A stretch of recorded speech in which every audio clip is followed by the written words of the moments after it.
Hello साथियों, सभी साथियों को हमारा नमस्कार।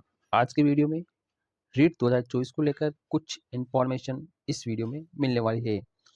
रीट 2022, रीट 2021 में क्या स्थिति रही है और इस रीट 2024 में कितने आवेदन आ सकते हैं और आप इसकी तैयारी कैसे कर सकते हैं। यहाँ पर आपको पता होगा रीट 2021 और 2022 का आयोजन है वो माध्यमिक शिक्षा बोर्ड ने करवाया है।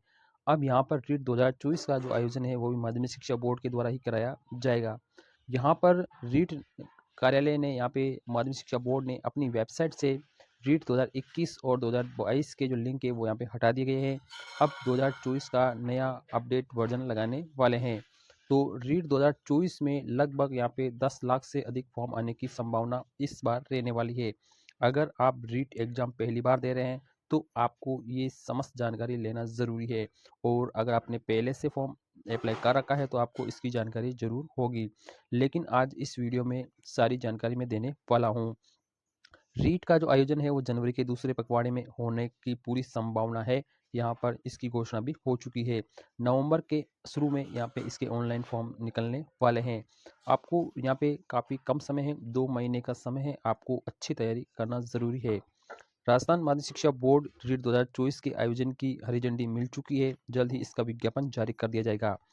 अब केवल लिखित ऑर्डर का इंतजार है, यानी विज्ञापन का इंतजार है। ये भी इस सप्ताह में मिलने की पूरी संभावना इस बार बताई जा रही है।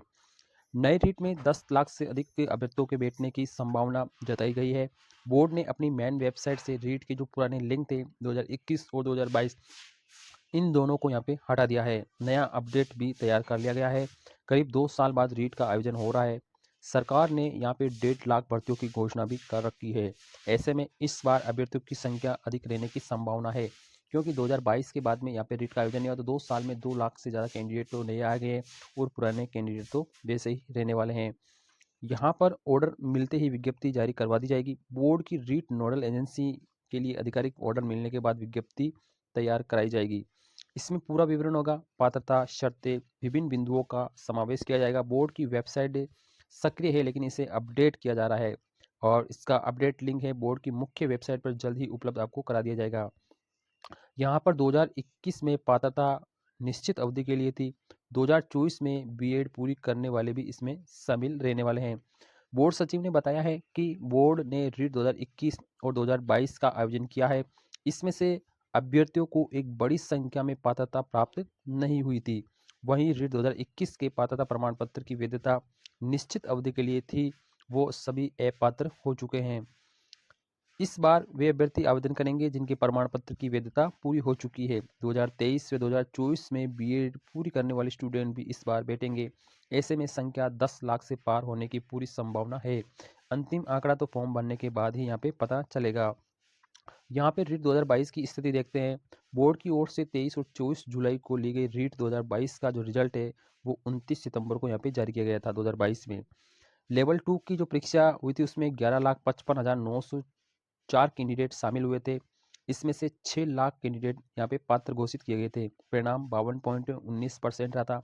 साथ ही रीट लेवल की बात करते हैं तो उसमें 3,20,014 परीक्षार्थी शामिल हुए थे। इसमें से 2 लाख परीक्षार्थी पात्र घोषित किए गए थे। उसका परिणाम 63% रहा था।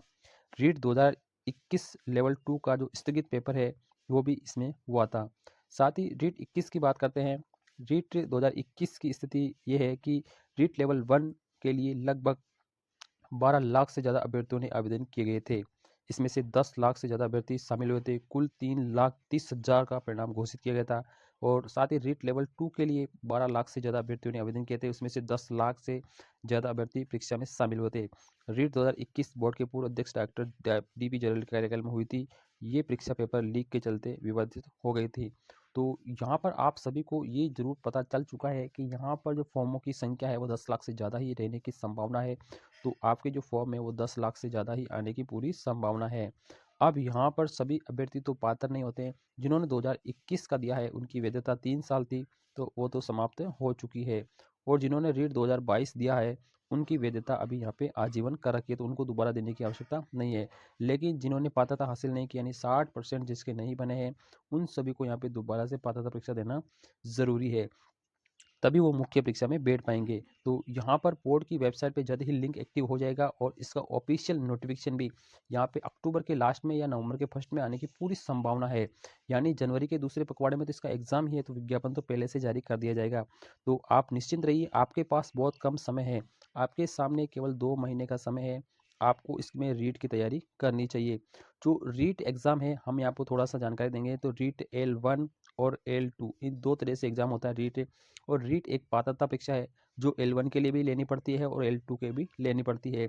यहाँ पर L1 में यहाँ पे जो आपका पेपर आएगा वो 150 क्वेश्चन का होगा। प्रत्येक क्वेश्चन 1 नंबर का होगा और आपके 150 अंक का ही रहने वाला है। अब इसमें से आपको 90 नंबर लाना ज़रूरी है, तभी आपके 60% अंक यहाँ पे बनने वाले और आप पात्र घोषित हो जाएंगे। ऐसा कैसे आपको L2 के अंदर है, L2 में भी आपके 150% और 150 ही नंबर के रहने वाले हैं। इसमें आपको 90 अंक लाना ज़रूरी है। ये जनरल कैटेगरी है। EWS कैटेगरी का आपको 82 नंबर लाना ज़रूरी है। आपको यहाँ पे 55% का आंकड़ा पास करना होगा, तभी आप इसमें पात्र घोषित होंगे। तो आपके लिए पेपर के बारे में थोड़ी सी जानकारी देना चाहूँगा। यहाँ पे जो रीट का पेपर है लेवल 1 और लेवल 2 के लिए, उसके अंदर यहाँ पे 5 खंड होते हैं। 5 खंडों में से पेपर हो जाता है। पहले खंड में आपके पास भाषा होती है, वो हिंदी, इंग्लिश, संस्कृत, उर्दू, पंजाबी, गुजराती, सिंधी। और इसी के साथ सेकंड भाषा होती है, इसमें भी हिंदी, इंग्लिश, संस्कृत, उर्दू, पंजाबी। तो आपको 2 भाषा लेनी है। उसके बाद में आपका जो तीसरा टॉपिक रहता है वो है साइकोलॉजी का, यानी मनोविज्ञान का। उसमें भी आपके 30% पूछ जाएंगे। इसमें से आप 30%, इसमें से भी आपके 30%, 30% तो भाषा के हो गए, 30% आपके मनोविज्ञान के हो गए। फिर आपका चौथा खंड जो आता है वो आपका संबंधित भाषा का होता है। जैसे आपकी जो सब्जेक्ट है, जैसे आप साइंस मैथ से हैं तो आपके साइंस और मैथ के 30-30 क्वेश्चन यानी आपके 60 क्वेश्चन रहने वाले हैं। अगर आप सोशल साइंस से यानी SST से हैं तो आपके यहाँ पे 60 क्वेश्चन रहने वाले हैं। साथ ही अगर आप अदर विषय के तो आपको यहाँ पे 60-60 क्वेश्चन रहने वाले हैं। तो साइंस मैथ्स वाले के लिए जो 60 क्वेश्चन होंगे उसमें 30 विज्ञान के होंगे, 30 आपके गणित के होंगे। लेकिन सोशल साइंस में पूरे 60 क्वेश्चन आपके सोशल साइंस के ही रहने वाले हैं। तो यहाँ पे आपके 5 खंडों में पेपर होगा। 30-30 के 5 खंड आएंगे, तो आपको ये तैयारी करना जरूरी। वीडियो अच्छा लगे तो वीडियो को लाइक शेयर करें। थैंक यू, धन्यवाद।